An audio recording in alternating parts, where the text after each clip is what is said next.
Maayong buntag sa inyong tanan, ano ba?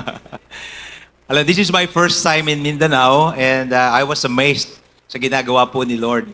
Alam niyo po, during in the past years, yung mga taga Visayas and Mindanao, sila yung sumusugod sa Luzon. Manila, Luzon, kasi nagkapa-mentor sila, nagpapaturo kung ano yung ginagawa ng Panginoon. Pero alam nyo, nabaligtad na yung situation eh. Yung mga taga-Luzon na ang nagpupunta ng Mindanao because God is doing great and amazing things in this region, especially in Butuan. Amen?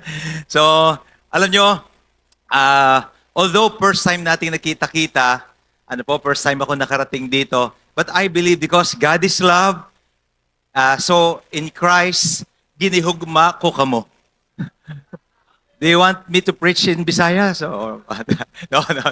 Tagalog na lang, Taglish na lang. Anyway, alam niyo po, nagpapasalamat po ako kay Pastor Nonon, Pastora Tini, for the opportunity to minister. But most of all, yung generosity nila to share what God is doing here in Butuan. Maraming salamat din sa ating mga coaches and leaders. Palakpakan niya po natin yung ating mga pastors and coaches. Maraming salamat po dahil you are very generous at talagang sabi ko, biniro ko yung isa nating coach, sabi ko, nakakatisod naman yung submission nyo sa pastor nyo. Kasi kahit sa kami pumunta, ang lapit lang na pupuntahan, pastor, hindi, ihahatid namin kayo. Di ba? So, thank you mga coaches. Anyway, I would like to start with this question. Okay. Busy ka ba? Okay, tell your neighbor, busy ka ba? Sa Bisaya, sabi ko, tinignan ko sa Google, busy ka ba? Busy ka, pareho rin pala. Busy ka. So, anyway, alam niyo po, sa panahon po natin, totoo ba marami ng instant coffee, instant noodles, kumisan pati girlfriend, instant na rin. Instant na rin lahat, Why? Kaya nauso yung instant, kasi dumami na tayong mga kaabalahan, di ba? So, before hindi ganoon yung buhay natin eh. So, marami ng kainan, marami ng pasyalan. Dati, nung panahon namin nila Pastor Nonon, wala naman Jollibee. Diba? Walang sanggipsal. Lang ang merienda natin? Barbecue lang at saka kamote Q, ganun lang. So, ibig sabihin, pero ngayon ang dami na, di ba? May sanggipsal pa, may eat all you can pa, and everything. So, parang sa panahon ngayon, dapat marami kang magawa. Tapos, because of the social media, lumitang mundo. Yung ginagawa ng mga taga-ibang bansa, ginagawa na rin natin. So, unlike before, the life is just as simple, pero ngayon, complicated na. Tama? Kung sabi mo nga sa katabi mo, complicated na. Pati mga relationship, complicated na. Sino po rito yung merong complicated relationships? Oy, parang wala naman, Okay lahat, all is well. Okay. So, pero alam niyo po, para bang ganito, pag hindi mo natikman, na-experience yung na-experience ng iba, parang hindi ka complete, parang hindi ka masaya, tama? So, ang dami ng sources ng happiness ngayon, unlike before, konti lang. Tama? Yung sapat na nag-aaral ka, uuwi ka, pagdating sa bahay, magsisiba ka ng kahoy, lahat instant, lahat. Pero ngayon, madalian na lahat. Alam nyo, we arrived last Sunday night, kasi sabi ko, ayokong mahuli, baka masira yung aeroplano, hindi kami makarating ng 4. Kasi pag hindi dumating ng 4, hindi ga-graduate sa ating home office. So that night, our first dinner in Butuan is somewhere dito, Bulaluhan Bulalo. Wow, ang sarap ng bulalo. Di ba? Now, anyway, alam nyo, dati, nung araw, para magluto ka ng bulalo o magpalambot ka ng karne, magsisiba ka pa ng kahoy, mamumulot ka, gagatungan mo, tapos dahan-dahan, palalambutin mo yan. Pero ngayon may pressure cooker na, tama? Pero tanong, okay, sino ang kumakain dito ng bulalo? Pakitaas ang kamay, taas ang kamay.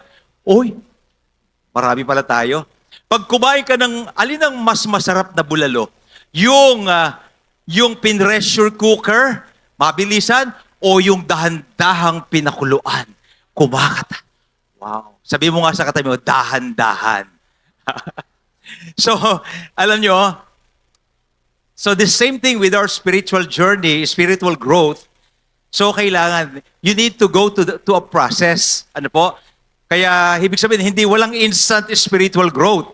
Kaya, if you are a first time or maybe you're a new here in new generations, kung kayo po bagong dumadalo rito or maybe you are a first timer, I'll tell you, you are in the right place. Sabi mo nga sa katabi, you are in the right place. Alam niyo kung bakit? Because the new generation's church is serious. Serious sila to help you grow, to help you in your spiritual journey. Tama? Kaya sabi ko, we are amazed. Sabi ko, yung church na pinagkatiwala ni Lord sa akin. By the way, I'm from Bulacan. Di ba? Kanina kausap ko si Pastor Nonon, sila Pastor Jonathan, sila Pastor Bong. Sabi ko, letter B. Parang Butuan, Bulacan, Bataan. All starts with B and ends with N.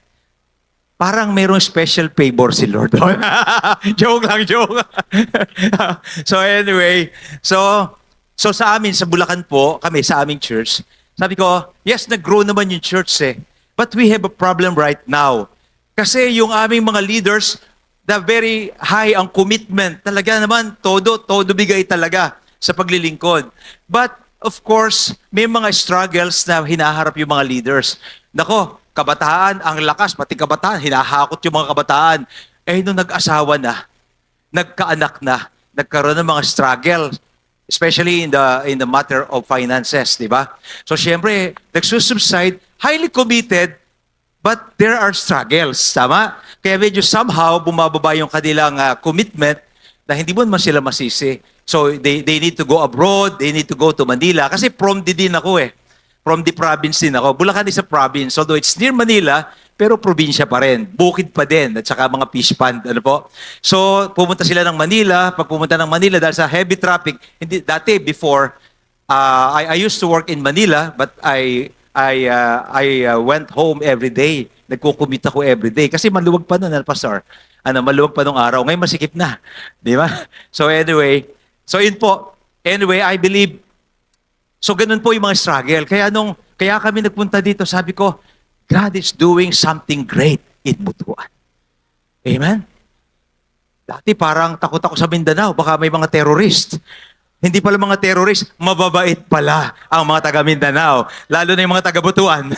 Oy, sorry doon sa hindi taga Butuan, ha? So anyway, mga kapatid, alam nyo, yung spiritual growth natin, it needs process. Kaya po, if you are new here in New Generations Church, kayo, tinuturuan simbalay kayo, simbarangay, they are teaching you basic lessons. So mayroong process dito. And this church is seriously considering your spiritual growth. Kaya yung spiritual journey natin, mahalaga. Kaya magpatuloy po tayo. Kasi kailangan nating lumago Tama? Pag nagtanim ka ng palay, kailangan lumago yan, mamunga. Pag nagtanim ka ng mangga, kailangan mamunga yan. Everything must grow. Amen. Pag ikaw hindi ka lumaki, maawa ka sarili mo. Dapat we need to grow in all aspects of life. Amen. So, hindi lang physically, hindi ka lang lalaki, mag-grow physically, but you need to also grow emotionally. Yung mga bitterness yan, tanggalin mo na. Sabihin mo nga sa katabi mo, tanggalin mo na yung mga bitterness. Hadlang yan tama? We also need to grow materially. Financially, kasama yan tama? But of course, most of all, we need to grow spiritually. Sabihin niya po natin, spiritually. So that's why it says here in 1 Corinthians 15:50. By the way, that's our topic, busy ka ba? So let's take a look. Gaano ba tayo? Dapat ba tayong, saan ba tayo dapat maging busy yan? So syempre, busy tayo sa maraming bagay, pero dapat busy rin tayo on how we will grow spiritually. In 1 Corinthians 15:58, it says, my dear friends, stand firm, don't be shaken, always keep busy working for the Lord. You know that everything you do for Him is worthwhile. So, dapat magpakatatag tayo sa pananampalataya, So, huwag tayo, alam na natin, this is the way for us para to put order in our lives, po? Ang salita po ng Diyos, hindi sinulat para dumami tayong alam. Ang Word of God sinulat para mabago buhay natin. Tama? So, yun po. Kaya, stand firm. Sabi mo sa katabi mo, stand firm. So, sabi dito, don't be shaken. Always keep busy. So, ibig sabihin, sa Tagalog po, magpakasipag. Ano ba sa Bisaya yung magpakasipag? Rak-rak na mo. Amen? Sabi, magpakasipag tayo sa gawain ng Panginoon. Why? Because you know that everything you do for Him is, ito yung may pakinabang. Ito yung magbibigay sa atin ng magandang buhay. Kaya, sabi mo sa katabi mo, humanda ka na sa magandang buhay. Amen? Palakpakan niya natin si Lord. So, God is working in us to put order para magkaroon tayo ng mas magandang buhay. Anyway, now tingnan po natin, bakit ba ako magiging busy kay Lord? Ano ba naman yung reason para ako maging busy? Tingnan natin, pag-aralan natin mabuti, huwag nating kakalimutan. Sabihin mo nga sa katabi mo, remember that God is busy working for you. So yun, kailangan huwag nating kakalimutan kung gaano ka-busy si Lord. Si Lord busy para sa iyo. Sabihin mo nga sa katabi mo, busy si Lord sa iyo. Hindi mo lang napapansin kasi busy ka sa ibang bagay. Tama? So yun, kaya tayo nandito para makita natin yung direction ng ating Panginoon. Amen? So tingnan natin. So, gaano ba ka-busy si Lord sa iyo? Number 1, He is always ready to bless you. Wow! Grabe! Amen. Sabi doon sa verse, Genesis 12:2, I will make you a great nation, and I will bless you, and I will make your name great, and you will be wow! Ibang klase ito, di ba? So, of course, this is a promise to the nation of Israel, pero alam nyo, sa panahon natin, hindi tayo physically Jew, but we are considered a spiritual Jew. Hindi tayo Jew-tay. We are spiritual Jew. Say it again, a spiritual Jew. I am a spiritual Jew. And that promise to the nation of Israel flows until our generation. Amen. Kaya yung promise na ito, panghawakan mo. Hold on to this promise. I will make you in a great nation. God will make us great. And I will what? Bless you. I will make your name great and you will be a blessing. So, ibig sabihin, kapatid, God wants to prosper us. By the way, when they talk about blessing, it's not all about finances. So, syempre, all areas of life, God wants us to prosper in our personal life, in our family life, in your work, in your studies, in your community relationship, and of course, in your service to God. Of course, the church. Amen ba? So, ayan po. So, kaya, now, eto po, basahin natin yung Ephesians 3:20. Let's read Ephesians 3:20. Wow, ang ganda po nito. Pwede ba? Let's read this aloud. Let's read it. Now, to Him who is able to do immeasurably more than all we ask or imagine, according to His power that is at work within us. Wow. Sabi, immeasurably. Hindi kayang sukatin. Okay. Tanong mo yung katabi mo, may pangarap ka ba? Okay. Sabi mo sa katabi mo uli, mas mataas ang pangarap ng Diyos sa iyo. Sinong naniniwala, mas mataas ang pangarap ng Diyos sa iyo? Sabigaw ng amen! Mga kapatid, hindi mo kayang lampasan yung pangarap, yung dream ni Lord sa iyo. So, tama ba, Brother Glenn? Di ba, Coach Glenn? Di ba, kala mo, magtitinda ka lang ng ice candy ba yun? Pero ngayon, ibang klase. Tama? Kaya lang nakalimutan na ni Coach Glenn mag-Bisaya, Tagalog na. Kasi raw, puro Tagalog yung magpupunta dito.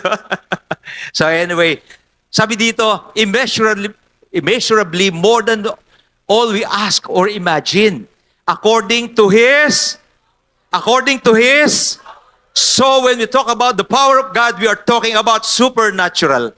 Kasi we always work for our natural strength. Tama?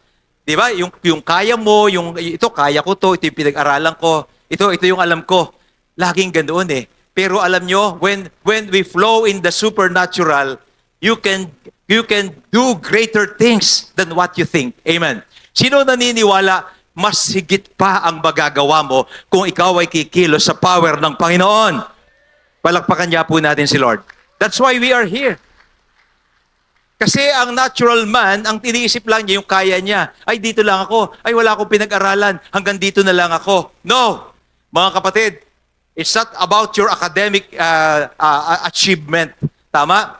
Yung pangarap ni Lord, kahit ano mangyari sa iyo, kahit ikaw ay hindi ko sinabi huwag ka mag-aral, even hindi ka nakapagtapos, kahit na parang mahirap ka lang, pinanganak ka sa mahirap na pamilya, pinanganak ka lang from the province, mga kapatid, hindi mababago ang mataas na pangarap ng Diyos sa iyo. May pangarap si Lord eh. Kaya lang, we need to pursue the dream ng ating Panginoon. That's why we are here, we are reading the Word. Kasi yung Word ni Lord ang magtatama ng utak natin. Tama? Kaya ang ating pastor noon, natatawa kami, nakalagay doon sa FB niya, mental surgeon. Dapat pala tayo mga pastor, mental surgeon po. Ano? Amen? Pero by the power of the Lord. Amen? So, sabi po dito, ayun eh. So, una, God is busy blessing us. He is always ready to bless us. Number 2, gaano ka busy si Lord sa atin? He is always ready to protect you. In Psalms 121:7-8, let's read this aloud. The Lord will keep you from all harm. He will watch over your life. The Lord will watch over you coming and going both now and forever. So mga kapatid, God is able to protect us. He is always ready. By the way, Pastor, bakit mayroong iba na babangga ng motorsiklo, Christian naman, nagka-aksidente? Listen to this. God has His part, but we also have our part. Tama? God is always ready to protect you. Kaya lang, you need also your part. Dapat, hindi ka pwedeng mag-drive ng reckless. Tama? Nag-pray ka, Lord, protect me. Pero ikaw naman, swing. Patay kang bata ka. Tama? So, you're not doing. Sino ang naniniwala? God is always ready to protect you, but we also have our part. Amen. Hingi ka ng blessing, hindi ka naman sumusunod kay Lord.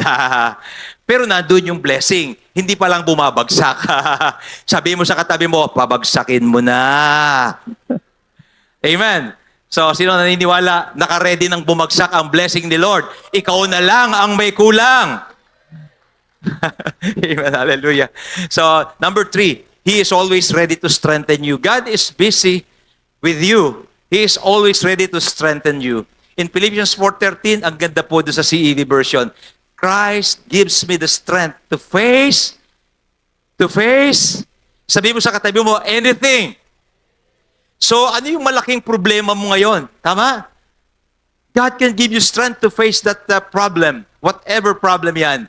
So, alam nyo, the problem with us, pinipilit nating solusyonan in the natural way. Yung lakas natin, pinag-aralan natin, sino bang kakilala natin? Si congressman, si mayor, kung sino-sino ang iniisip natin. Pero mga kapatid, hindi si mayor, hindi ang mga politiko ang magbibigay sa atin ng strength to face anything.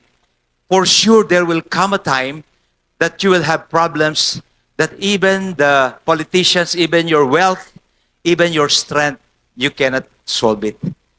Sinong naniniwala, God is allowing deep problems, yung mga malalaking problema. Bakit? Alam niyo kung bakit?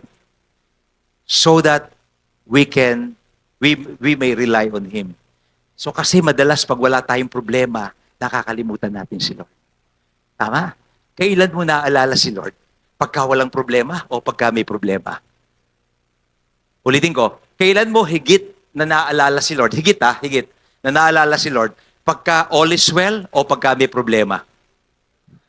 Pag may problema. Kaya, sino rito gustong laging naaalala si Lord every day? Taas ang kamay. Sabi mo, alam na this. Hindi, ibig sabihin, you just need to accept. Amen.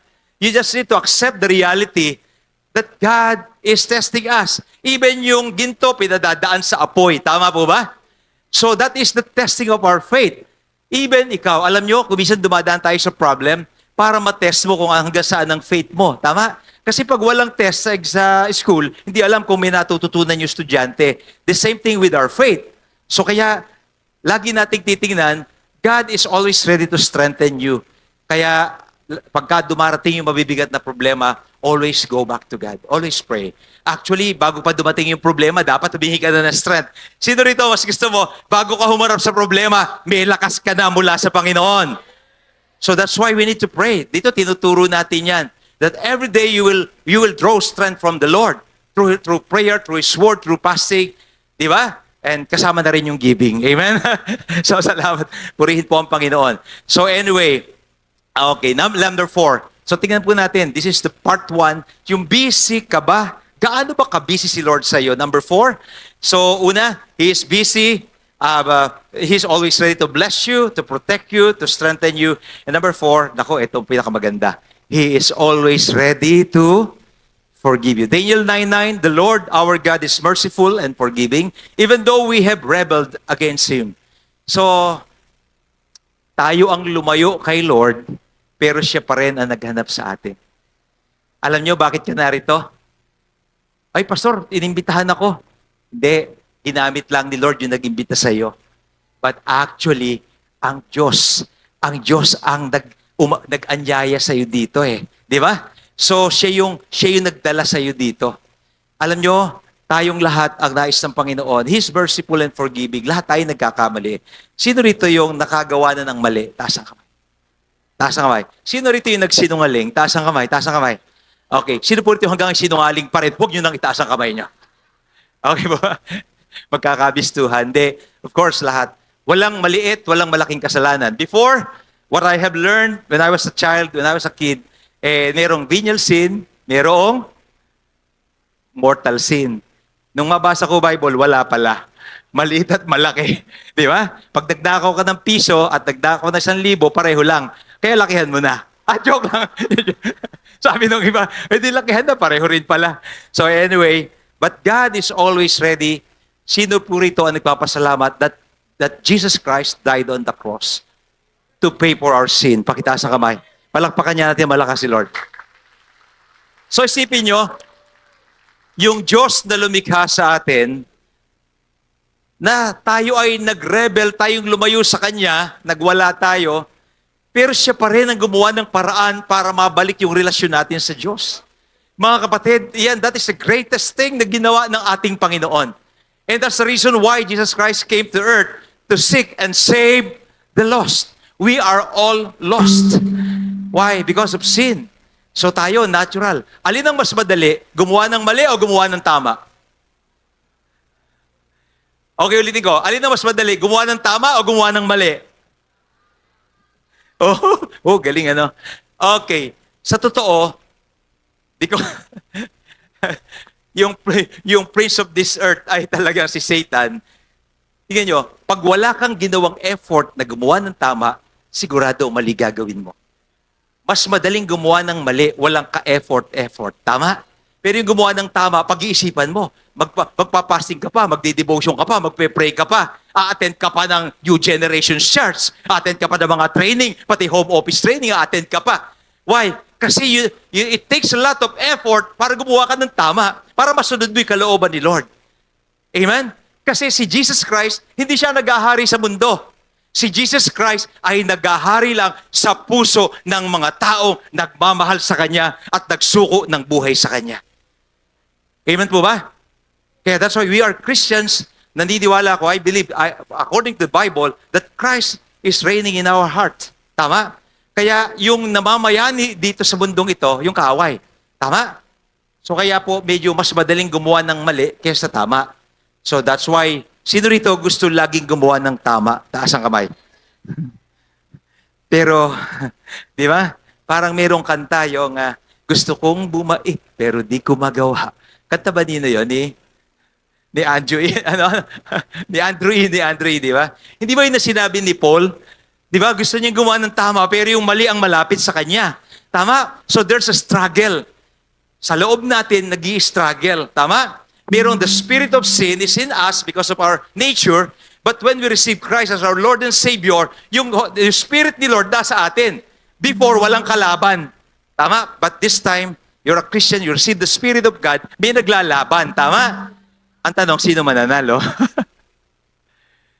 Kung sino pinapakain mo. Tama? So that's why it takes a lot of effort. But God is always ready to forgive us. Even anumang laking kasalanan. Di ba? Anumang laking kasalanan, kaya tayong patawarin ng Panginoon. Alam nyo, the biggest problem among us, pag gumawa ka ng kasalanan, parang hindi mo mapatawad yung sarili mo. Para bang sa isip mo, parang hindi ako kayang patawarin ni Lord, kaya tutuloy na lang ako sa kasalanan. But no. Gaano man kalaki ang iyong kasalanan, mas malaki ang pagpapatawad ng Panginoon. Hallelujah. Ako'y isang makasalanan, marami na akong kalukuhan. Ang wife ko po, hindi ko lang kasama. Sa April, kasama ko na. Siya si Pastora Gigi. Nako, nung kami ay bagong kasal, kasi way back 1987, tagal. So that was the time na hindi pa kami, although nasishare na kami, pero magulo pa rin ang situation ng buhay. Nako, madalas yan, umuwi ako ng madaling araw. Alam niyo na, yung mga nightlife, uwi ako ng 4 p.m.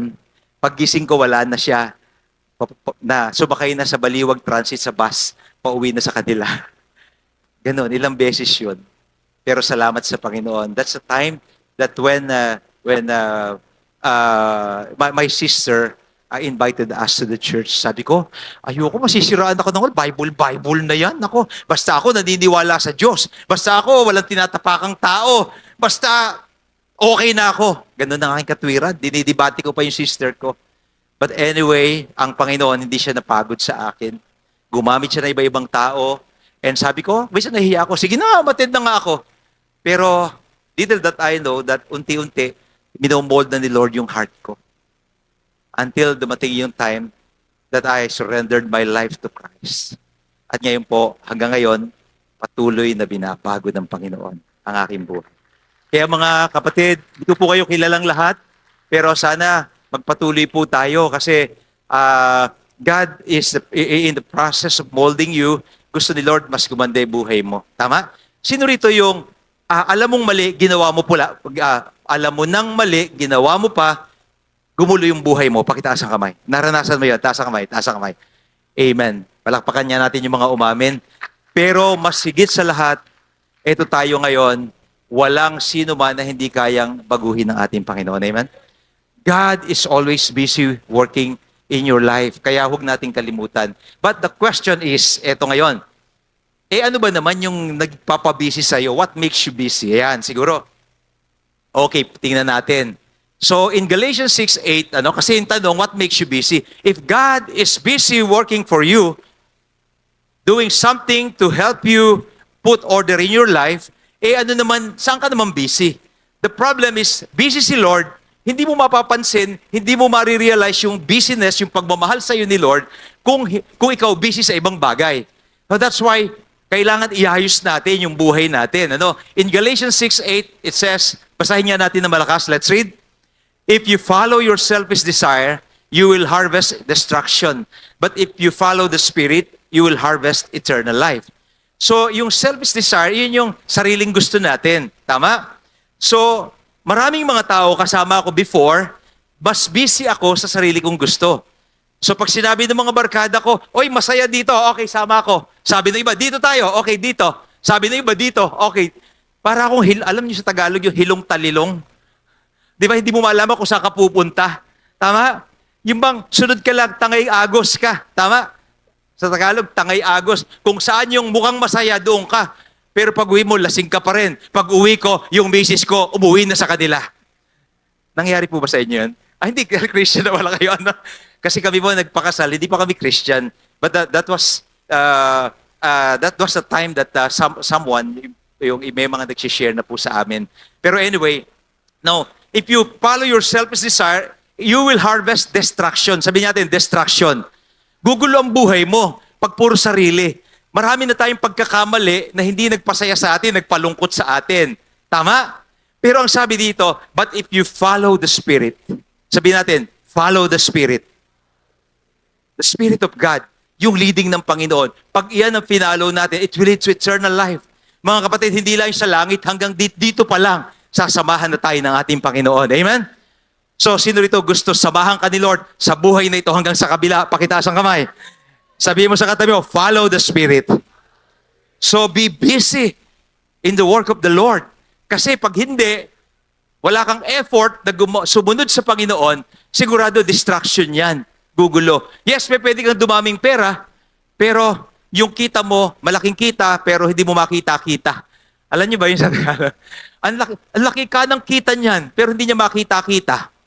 Ibig sabihin, hindi niya ma-enjoy yung mga perang tinatanggap niya. Why? Kasi magulo. Magulo mag-asawa, lagi nag-aaway. Yung mga anak, ayaw umuwi. Tama, mas gusto pa sa barkada, ang gulo.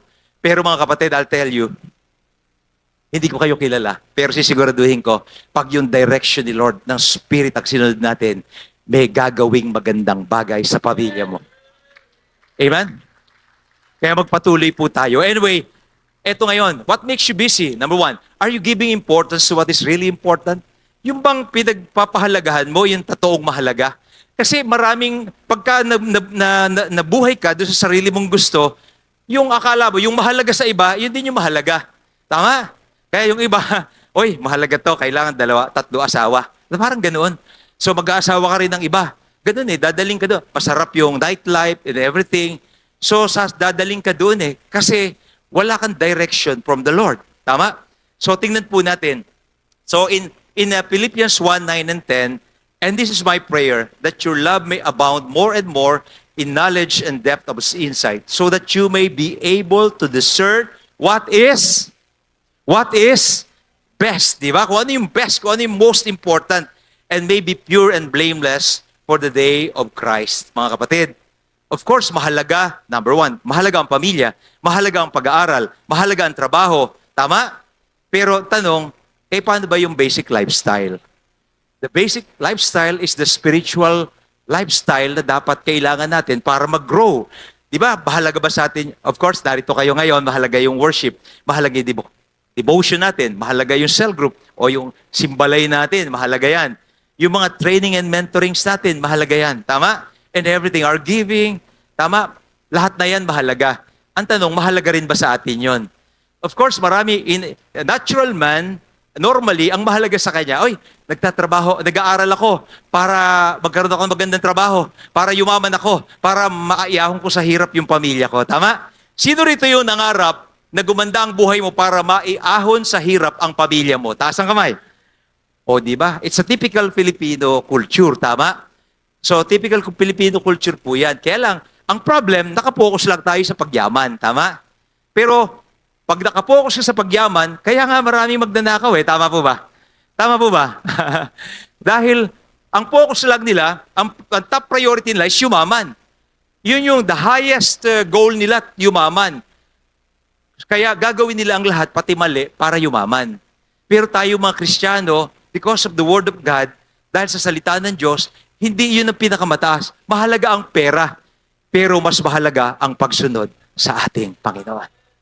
Amen po ba?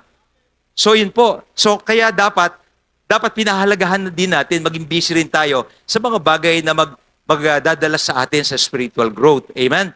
Now, tingnan po natin, dahil sa dami ng ginagawa natin, na-stress tayo. Tama? Sino rito yung nakaranas ng stress? Pakitaas ang kamay. Taas ang kamay. Taas. Okay. Tama? Meron ba kayong kilala na sa sobrang stress na depressed na? Yung depression, tama? Okay, tingnan natin. I have an insight here. It says here, stress is not the result of doing so many things. It is the result of doing the wrong things. Alam nyo, dumadami tayo. Meron ba kayong ginawa na pwedeng hindi nyo naman gawin? Okay. Meron ba kayong binili na hindi nyo naman nagamit, nakatago lang sa cabinet? Yes or no? You invested your time, you invested your money, pero binili mo dahil meron nun yung kapitbahay mo. Nung bilin mo, hindi mo pala kailangan. Tama? Hello? Di ba? Sino po rito yung dating naglalasing kagaya ko, taas ang kamay? Inuumaga sa beer house. Oy, dami pala, mga classmate. Classmate ko to.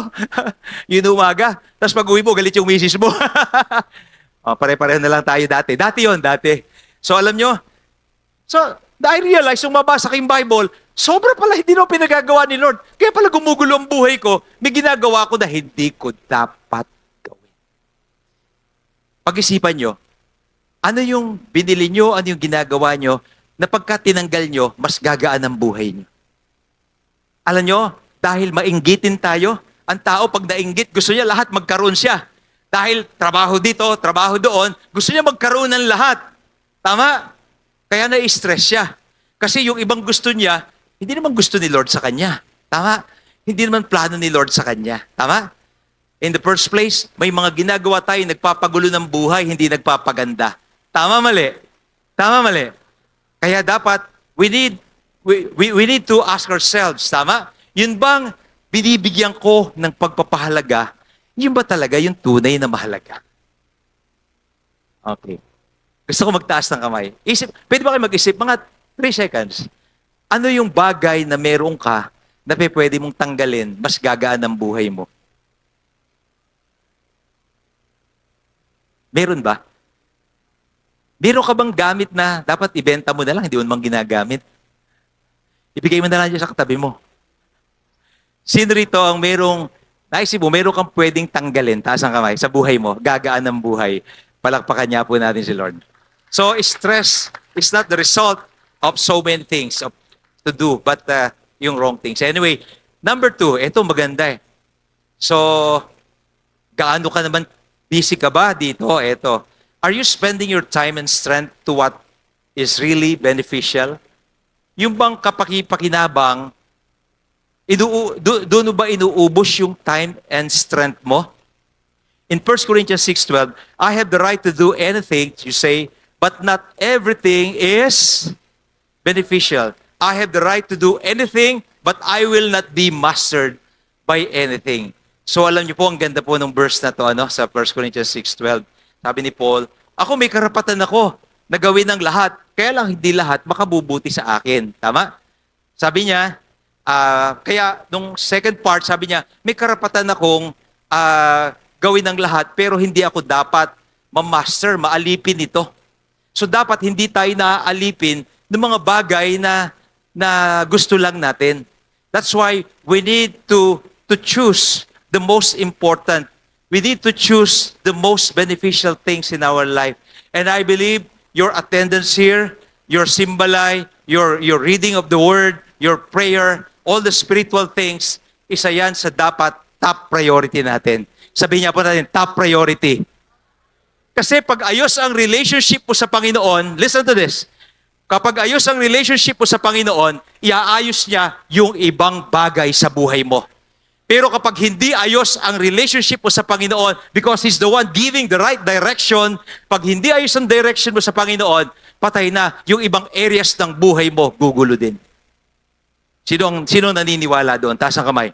Kasi kung hindi mo alam yung direction, if you don't have the knowledge and insights about the Word of God, wala kang direction, magkakamali-mali ka.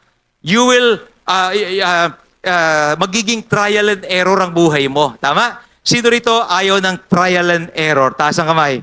So, dapat hindi tayo nagta-trial and error. Yung dapat ikaw sure doon sa gagawin mo. You have the word from the Lord. Sabihin niya natin, word from the Lord.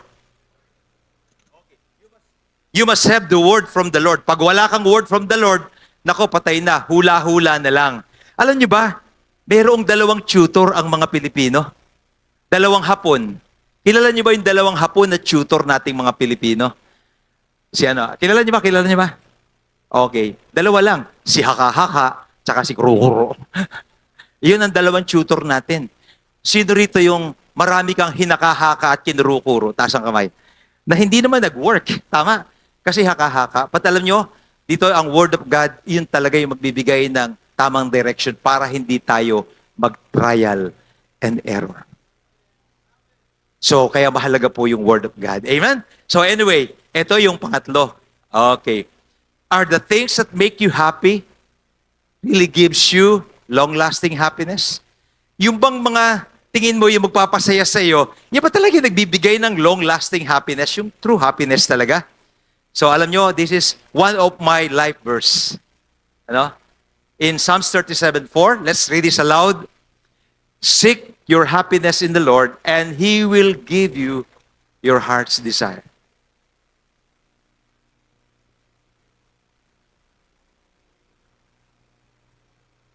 Ano talaga ang gusto mo? Yumaman o lumigaya? Ooh. Sino rito gusto maligaya ka na, mayaman ka pa? Amen. Uy, Pastor, pwede ba yun? Yes, because that's the promise of God. Tama? So, God is giving us the capacity to gain wealth. Yun ang sabi ng Bible. So, alam nyo, mali yung pananaw ng iba. Alam nyo, in the 1980s, pag mas mahirap ka, mas banal ka. Ganoon. Kasi hindi naintindihan yung Word of God. Tama? Bakit? Listen to this. May nabalitaan ba kayo na Jew, physical Jew, na homeless? Kahit saang bansa ka pumunta, lahat ng Jew mayayaman. Mga negosyante. Because they hold on to the promise of God to Abraham. Di ba? So alam nyo, and we are now the spiritual Jew because of the blood of Jesus Christ. Amen? So that's why yung promise ni Lord nagpo-flow sa atin. Kaya mga kapatid, ang kailangan lang natin, we need to stick on the Word of God para maging malinaw sa atin. Mga kapatid, dapat ang Kristiyano hindi kaawa-awa. Dapat ang Kristiyano'y kahanga-hanga. Kasi paano maniniwala sa iyo mga tao? Of course, pwedeng hindi masama na ikaw pinanganak na mahirap. Hindi masama na galing ka sa utang. Walang problema yan. Maring lahat tayo, naranasan natin yan. Pero hindi pa pwedeng mamatay kang mahirap. Ano yung ginawa mo sa buhay mo? Na tumanda ka, wala kang ginawa. But God has a promise. Di ba? So mga kapatid, He will bless us. And we will become blessings. Amen? So sino rito, hindi ka lang i-bless. Kasi iba, Lord, bless me. No! Kulang yan. Ayaw ni Lord yan. Ang prayer ganito, Lord, bless me so that I can bless other people. Dapat ganoon. Tama? So hindi pa pwede na, kasi yung bless me, pang sarili lang yun, baka selfish yun. Conceited yun, self-centered yun. So kailangan, we need to pray that we become blessings. Tama? Now anyway, seek your happiness in the Lord and He will give you your heart's desire. Mga kapatid, seek your happiness. Although happiness talaga, but I believe true happiness is in obedience to God. Kasi mas masaya ang isang tao kapag mayroon siyang inner peace and inner joy. Kasi yung happiness na alam natin ng mundo, yung coming from the outside. Di ba? Pagka kayo'y kumain sa eat all you can, ang saya. Pagka nagutom ka, wala nang saya. Di ba? Pagka nag-beach kayo, namasyal kayo ng mga barkada mo, ang saya-saya. Tama? Pagkatapos ng pasyal, malungkot ka na. Because your happiness comes from the outside. Pero ang binibigay ni Lord, the living water that comes from the inside. So the inner joy and inner peace na binibigay ng Panginoon, yun yung kailangan hanapin natin. And that's the happiness that God is giving us. Diba? Kaya sabi doon, seek your happiness in the Lord. Hindi sinabi, seek your happiness with your wife.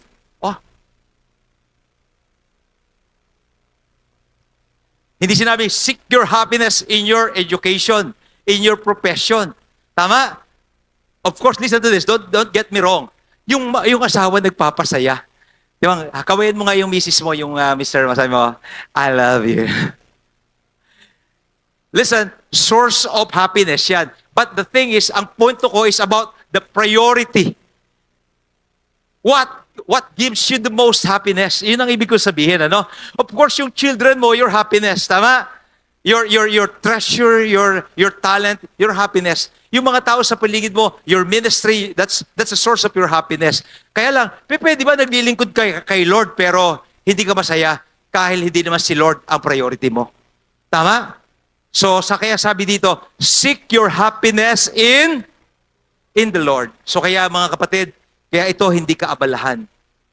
Huwag sana tayong mabisi sa maraming bagay at makalimutan natin si Lord. Tama? God gives us wisdom, so as we become busy doon sa mga importante at beneficial na bagay, huwag nating kakalimutan, huwag tayong mabisi sa mga bagay na binibigay ni Lord, but we must be busy to the Lord who gives everything. Pwede ba palakpakan natin si Lord? Okay.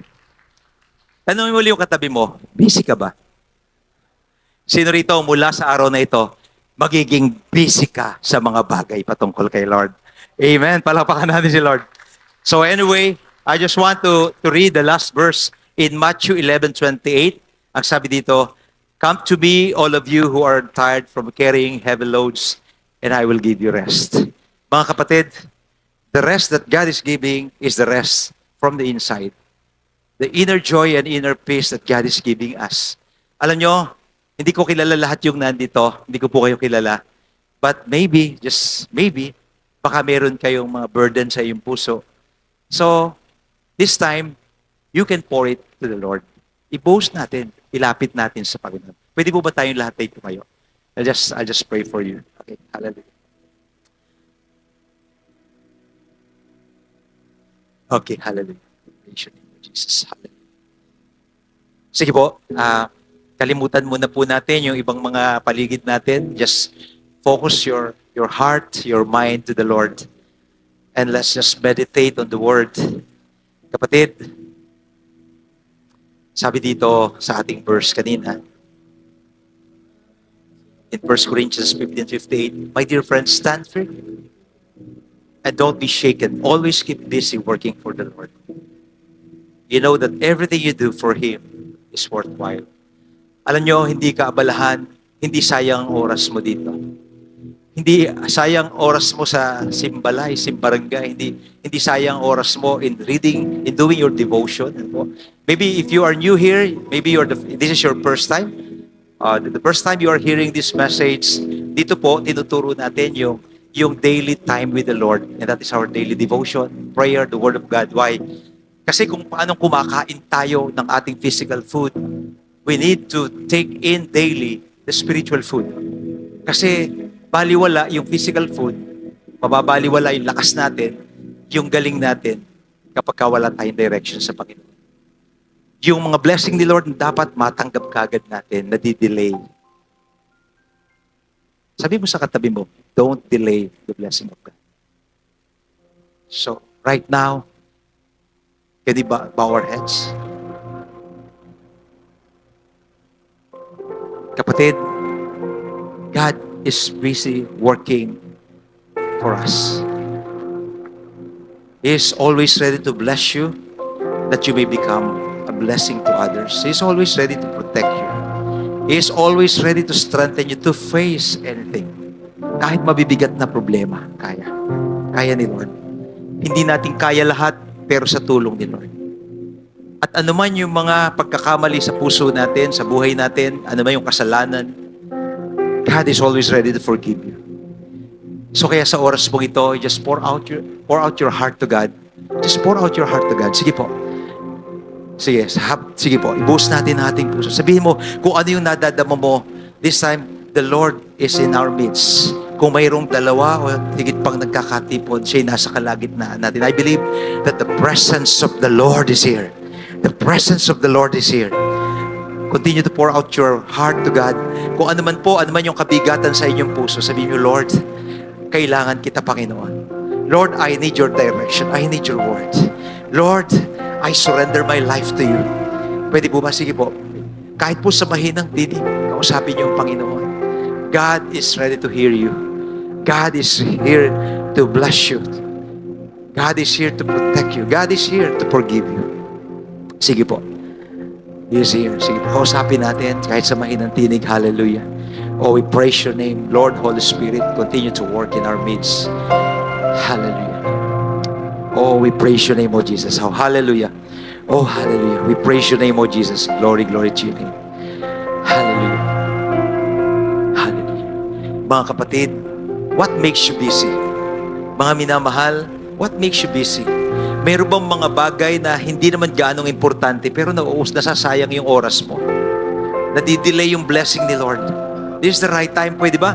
Why don't you commit your life to God right now? Sabi mo, Lord, I surrender my life to you. Oh, Holy Spirit, tulungan na po ako. Salamat po, Panginoon. Panginoong Hesukristo sa iyong kamatayan sa krus. Panginoon, salamat po sa iyong sacrifices na ginawa doon sa cross of Calvary. Panginoon, Lord, binubukas ang aking puso. Lord, tinatanggap ko yung kaligtasang inaalok mo. Lord, samahan mo po ako simula sa araw na ito. Kailangan kita, Panginoon. Hallelujah. Yes, kung mayroong mga bagay na umabala sa iyo, may mga ginagawa ka na alam mo, naglalayo ng buhay mo sa Panginoon.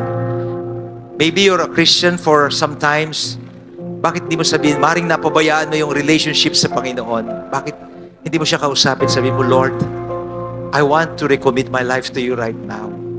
Panginoon, that I will be busy not just in my daily chores, kundi Panginoon, I will be busy with you. Lord, I'll be busy doing what you want me to do. Hallelujah, hallelujah, Lord. Oh, praise your name, O Jesus. Hallelujah. Maybe, maaaring may malungkot po sa inyo ngayon. Parang hindi nyo alam kung ano po yung gagawin ninyo. Para bang there's an empty space in your heart. Parang mayroong kulang. Parang parang hindi nyo malaman. Magulo yung isip nyo. Maybe because you are seeking your happiness in other things. But God says, seek your happiness in the Lord. And He will give you your heart's desire. Sige po, kausapin po natin ang Panginoon niya. Hallelujah. Oh, we praise your name, O Jesus. Oh, Heavenly Father, we thank you for this time that your word will give us the right direction. Panginoon, salamat po sa iglesyang ito, Panginoon, na patuloy mong pinagpapala. At sila po, Lord, totoo po ito. Ang iglesyang ito ay bine-bless mo, and they are now blessing other churches. Salamat po that kami po yung mga recipients ng blessing na yon. Thank you for Pastor Nonon, Pastor Ratini, and all the rest of the new generation's leaders, Panginoon. At lahat po ng mga kapatid na nandito, Panginoon, patuloy mong buksan ang aming mga puso. At Lord, sa aming paglabas dito, we will bring that happiness and joy, the inner joy and peace that comes from you. Oh, thank you, Jesus. Thank you, Lord. Sa iyo po namin ibinabalik lahat ng papuri at pasasalamat. Ito po ang aming dalangin sa makapangyarihang pangalan ng Panginoong Hesukristo. Ang lahat po ay magsabi na, Amen, Amen. God bless you all. Maraming salamat. God bless you all.